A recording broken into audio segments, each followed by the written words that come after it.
Grazie Presidente, grazie David.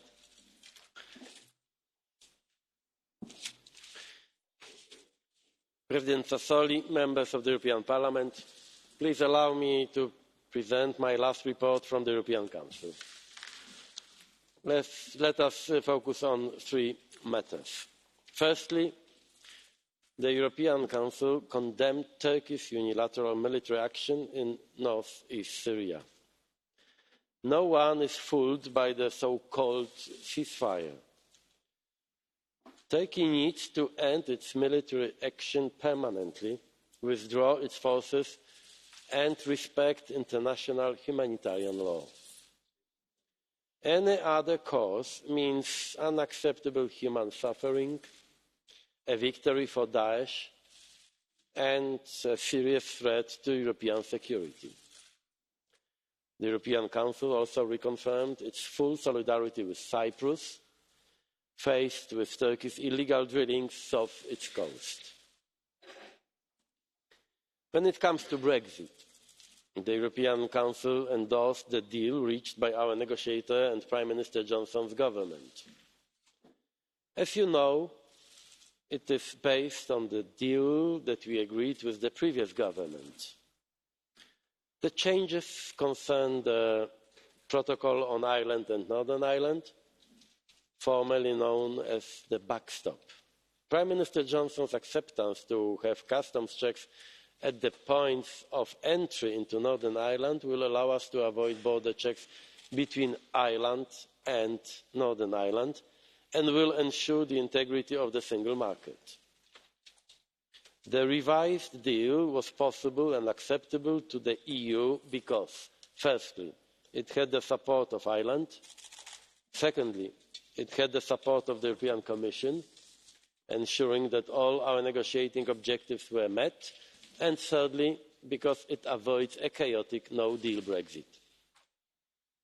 On the Council side, we have just finalised the necessary steps for the EU's approval, and the legal texts are now with you. The European Parliament has a role to play, and it is an important one. The situation is quite complex following events over the weekend in the UK and the British request for an extension of the Article 50 process. I am consulting the leaders on how to react and will decide in the coming days. It is obvious that the result of these consultations will very much depend on what the British Parliament decides or doesn't decide. We should be ready for every scenario.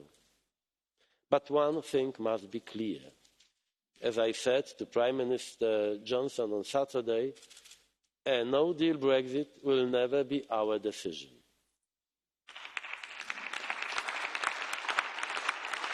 Finally, the leaders held a difficult debate on enlargement. Following the clear recommendation by the Commission, an overwhelming majority of Member States wanted to open accession talks with North Macedonia and Albania. Despite this, the required unanimity was not possible last week.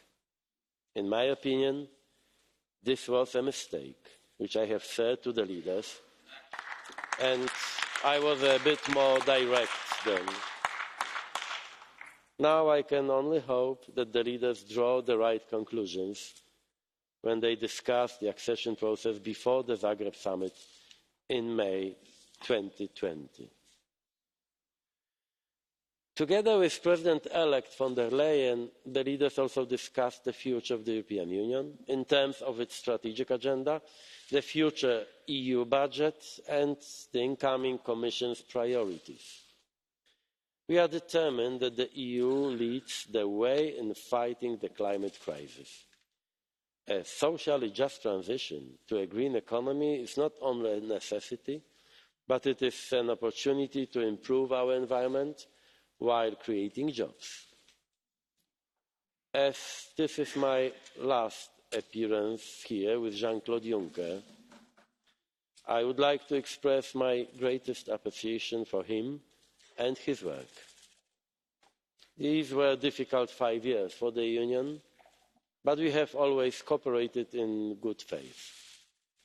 Our respective roles and different perspectives sometimes meant political disagreements, but I can say without hesitation that Jean-Claude has always been devoted to Europe and served Europe well.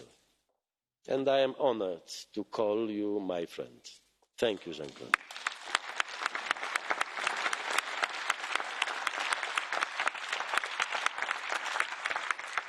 I also want to thank the European Parliament for 5 years of good cooperation. It doesn't mean that we have always agreed. Quite the contrary. But I have always respected you, knowing that we share the same goal, to protect our Union and our people. Thank you very much. Grazie, Presidente Tusk.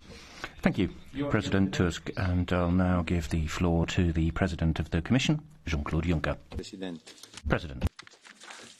Mille grazie, Signor Presidente, Mr. President of the European Council, dear colleagues.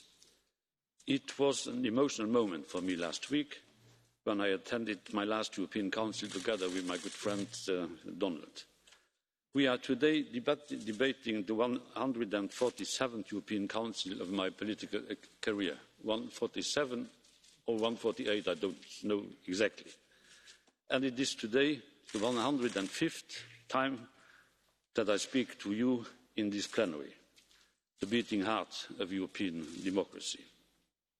In many of these 105 debates, I had to discuss the UK's departure from the European Union with you.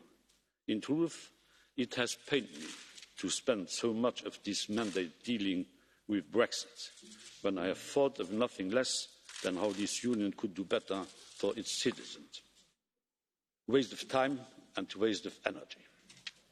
The Commission has worked tirelessly to negotiate and renegotiate an agreement with the United Kingdom, to respect the UK's decision to leave the European Union. We now have a new agreement, which again creates the legal certainty for an ordinary withdrawal of the UK from the European Union. It took a huge amount of work to arrive at this point. I listened to Prime Minister Johnson in the same way as I listened to Prime Minister May. Our negotiators, mainly Michel Barnier, have once again worked around the clock, and once again they have shown creativity and determination. The agreement we reached with the United Kingdom's government addresses this Parliament's demands, all the Parliament's demands. I will always regret the United Kingdom's decision to leave the Union, but at least we can look ourselves in the eye and say that we have done all in our power to make sure that this departure is orderly. And in this same spirit, we have done everything in our power to prepare the European Union for all eventualities, irrespective of what is happening on the other side of the Channel. We need now to watch events in Westminster very closely. But it's not possible, not imaginable, that this Parliament would ratify the agreement before Westminster will have ratified the agreement. First London, then Brussels and Strasbourg.